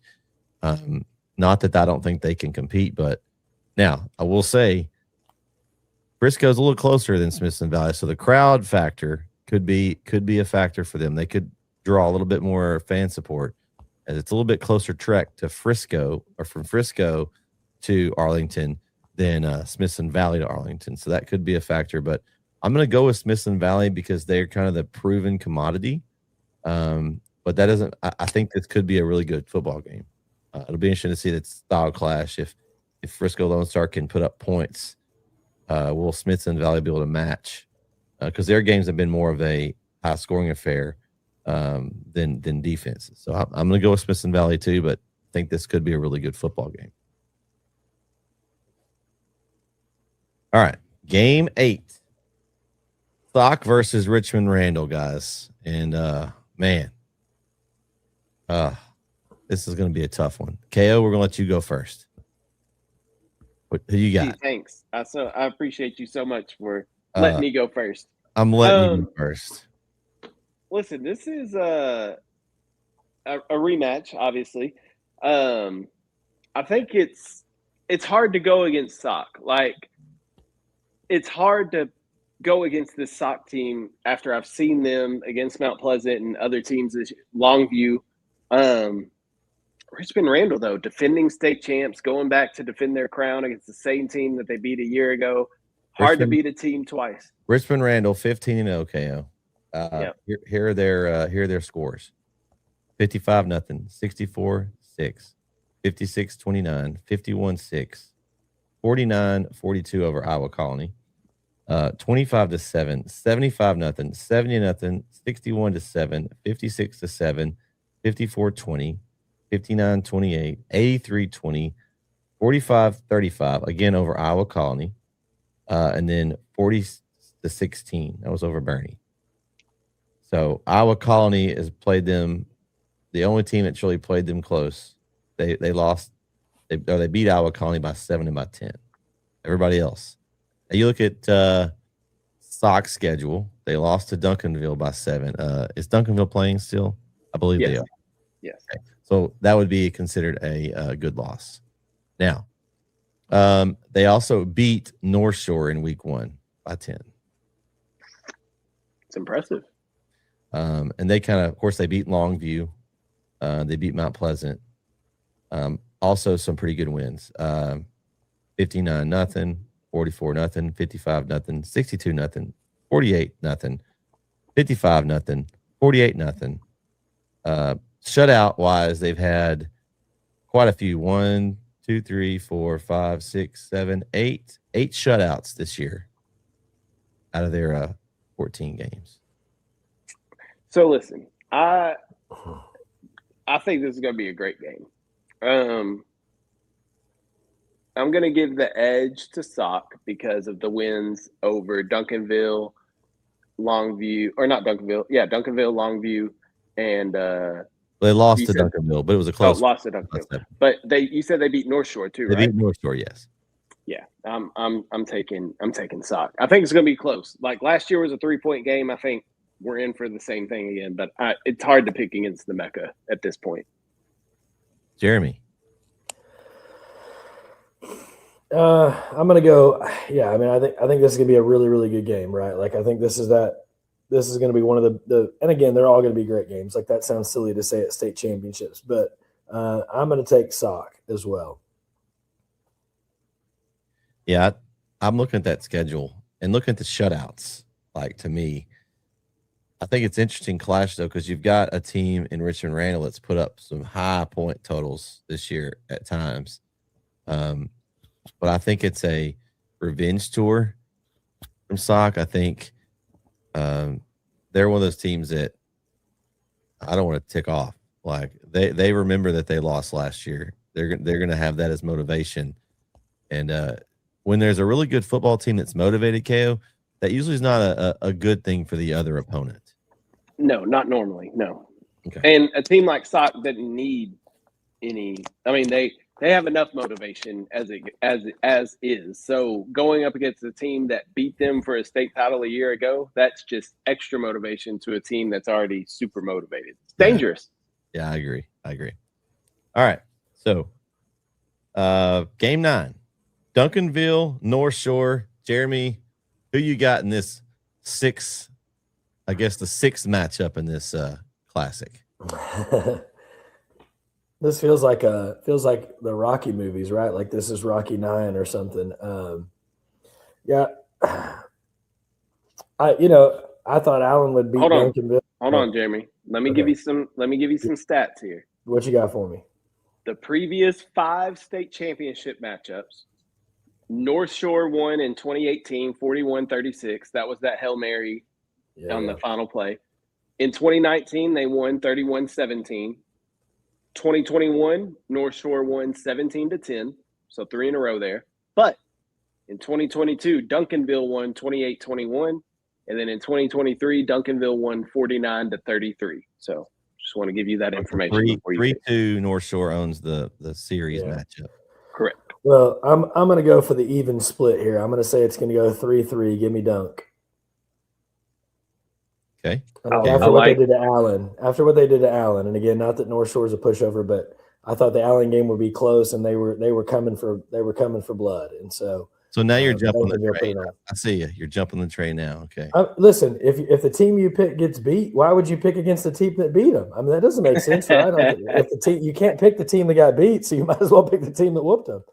No, I just thought it was impressive. I mean, again, 31-9 is a whooping for a team in Allen that have been putting up points, and to only give up 9 I think says a lot about that Duncanville defense. So I'm impressed. Like what you said, the Allen game is impressive too. But I'd go a week before that. The win over Waxahachie is impressive to me because Waxahachie had a really good season, and Duncanville only won by 8 points. So they had a battle with Waxahachie and then just destroyed Allen. So I'm with you. I'm taking Duncanville to even up the state championship series. I don't know if this is the only times they've played, but I'm taking them to even up the championship series at 3-3 and win the state title. Well, here's what I'm going to kind of look at. When we were looking at that Sauk matchup a while ago, Duncanville has a win over Sauk, and North Shore lost to Sauk. So to me, I know that was early in the season. It's different, but it is some kind of comparison, right? The only loss that Duncanville has is a 1-point loss to Waxahachie, and they got that back in the playoffs, and they won by 8. Now you look over here at North Shore. They've lost 2 games this year. One was to South Oak Cliff, and one was to Summer Creek. So they've got some good wins on their schedule. They beat CE King, who we'll talk about here in a minute, by 15. I think this is just Duncanville's year. Like, I feel like that Waxahachie loss probably ticked them off. Like they're like, hey, we're supposed to control this district. There's not anybody that's supposed to beat us. And they beat DeSoto. They've got some really good wins on their schedule. I'm going with Duncanville. I just think that, to me, they beat South Oak Cliff and North Shore didn't, and that's a pretty big factor in my decision. But I think it's overall schedule too. They've put a little bit tougher opponent, and they're coming off a win over an Allen team, which I picked Duncanville, but I just sure didn't have them by 22. I thought it'd be a lot closer game. So I think they're rolling at the right point here. All right, game 10, fellas. DeSoto and CE King. What are you thinking? KO, we'll start with you. I'll make this real simple for you. The team I'm picking, their helmets look similar to this. So give me the DeSoto Eagles, because I am extremely impressed with their team and love the energy that Coach Claude Mathis has. So give me DeSoto. Okay. Jeremy, are you fly Eagles flying again? Man, this one's hard, and I mean that, like, this CE King team has been impressive, right? Like, honest confession, I'm not as well versed at the schools from that area, right? A lot of times, but this is a team that, like you said, they were third in their district. They've run through this table like they were the best team in their district. But then it's DeSoto, right? And the DeSoto goes off and knocks off a really, really good Southlake team. And again, it was late, but they beat them by 13, right? And so you've got 2 teams. I think this might be to me, this is the toughest of the pick'ems. The South Oak Cliff, Richmond, Randall was a tough one too, but man, this one has me thinking. Like, I'm going back and forth here, but I think the smart play is DeSoto. But I would not be surprised again if Sheldon CE King pulled one out here. Yeah, I'm going with DeSoto too. I just think that I think this will be a good game, and I think DeSoto's, their schedule has been really tough, and man, what they're able to do last week to a high-powered, high-scoring offense, they were able to also match that last week with Southlake Carroll team, who's been just dominant all year. I think they're gonna ride that momentum into Jerry's world, and they're gonna close the night. And I think this could be a South Dallas Saturday, fellas. Could be a South Dallas sweep with South Oak Cliff, Duncanville, and DeSoto. Could set some attendance records there on Saturday. I feel like that's going to be a crazy attended game. And I think Swaggy and the Dub are going to be happy after Saturday. Shout out to the Dub guys over there in DFW. Yeah, I'm honestly glad I'm not going to be there Saturday, because that place is going to be packed. It is going to be stupid packed there. But that's awesome. Like, I think it's cool that we have a bunch of Dallas teams that are there playing, and we'll be playing at the biggest stadium there and having the biggest lights and biggest eyes on them. Like, I think that's awesome. It's a great experience. Yeah, it really is. I'm just excited that, we've gotten to this point, guys. And it's crazy that, I feel like we were just doing our preseason show and arguing about our polls, and we're picking the state championships this week. Now, we will have a show next week. We'll wrap up and talk about everything that happened and kind of put a bow on the season. Hopefully we'll have our man Jaron Peoples back with us next week. He's hoping to join us. But as we kind of wrap up this show, any final thoughts? We'll start with you, Jeremy. Man, it's been like you said, it's been a whirlwind of a season. It's been a fantastic season. I think when you said the other night about, I didn't get to do this last year and jumped in and got to cover 22 games. Like, I am so blessed, right? We're blessed to get to do what we do. We're blessed to have this platform, and we're thankful for, all 90, 200 plus people that have subscribed to our network over the past couple of years, for the fantastic sponsors that we have that make it possible. And I know Thanksgiving's already passed, but I'm still in that season of thankfulness. And I'm just thankful that we have East Texas teams in this final, right? That we have the opportunity to see this great game being played. And again, I think just an awesome season, and it's been a lot of fun. KO?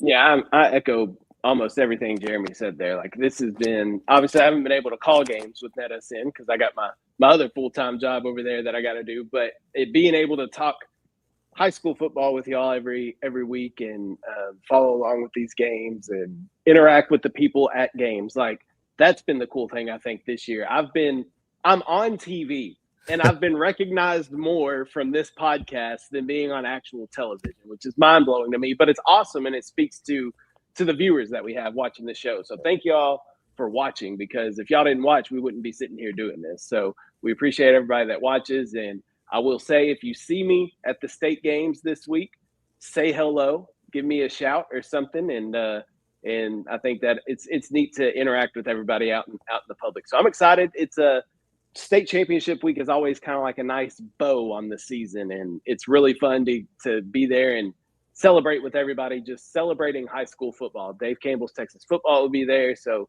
hopefully get to see Step, Tep, and Pickle and all them. And but yeah, just a fun time to be down at AT&T Stadium and celebrate high school football. Yeah, I think the cool thing is this is the third year of the bEast from East, which is crazy.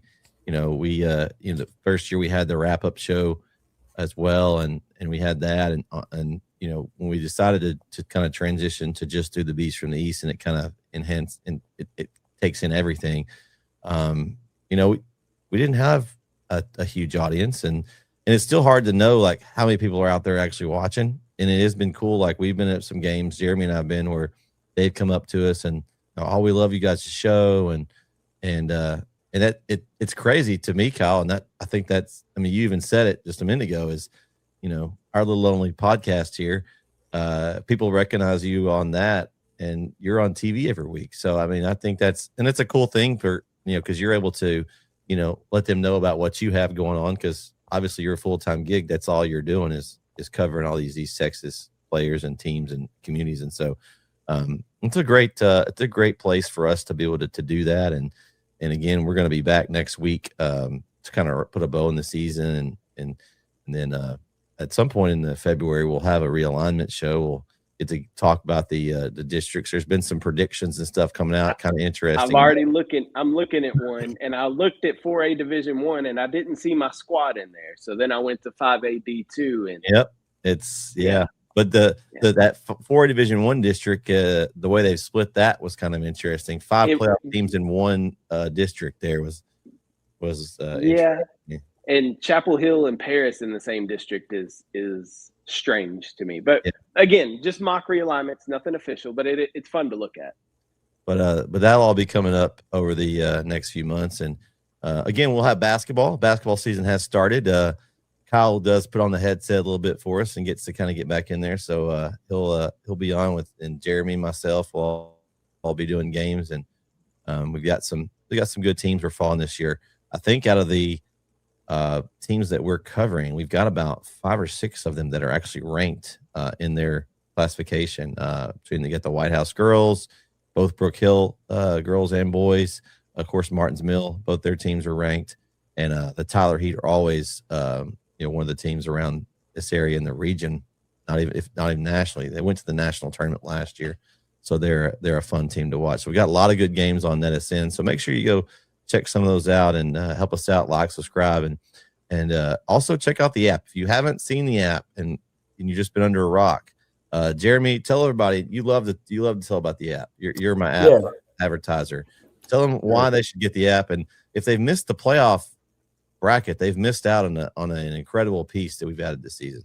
Yeah, I feel like that's always the hardest thing, right? Like looking at trying to figure out who's played who in the playoffs. There's never been like a super great way to look at it unless you like sit there and pencil and paper it out by hand, and we've got all that on the app. One of my favorite things I think I found this year, especially being new sometimes to broadcasting, is I don't always know exactly where the stadium is, but if you go into our app and click on the game, you can actually click stadium directions and get directions to the game where you're going. So if you don't know where such and such stadium, or is that the high school? Is it a different place? Like that's there.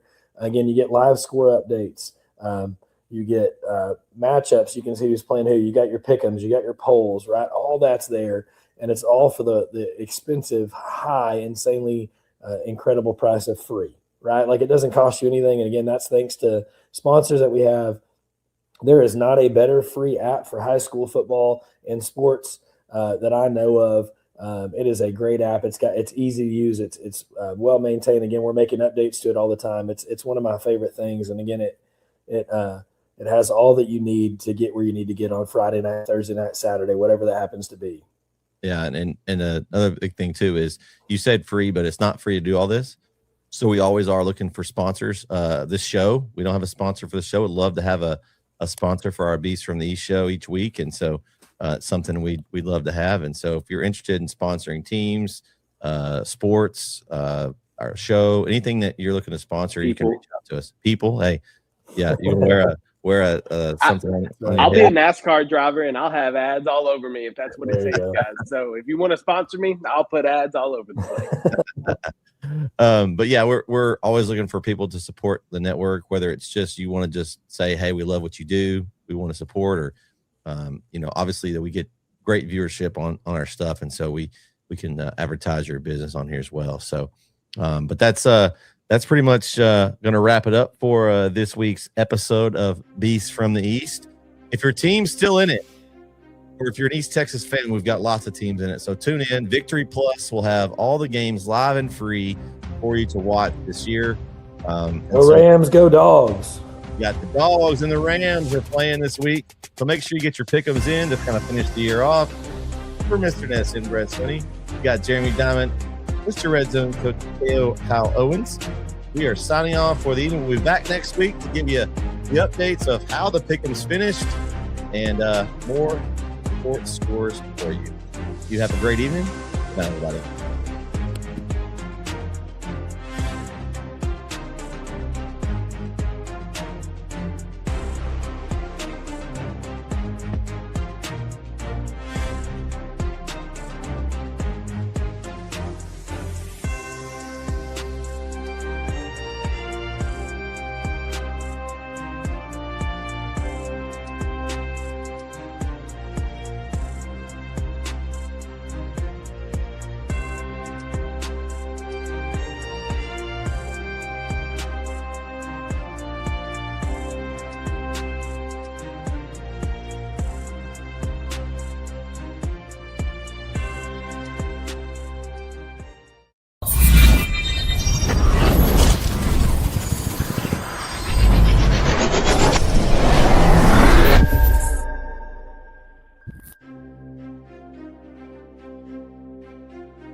The Northeast Texas Sports Network is dedicated on delivering the most entertaining sports broadcasts in East Texas. And if you're interested in having your next sporting event streamed live, visit us online at NETSN.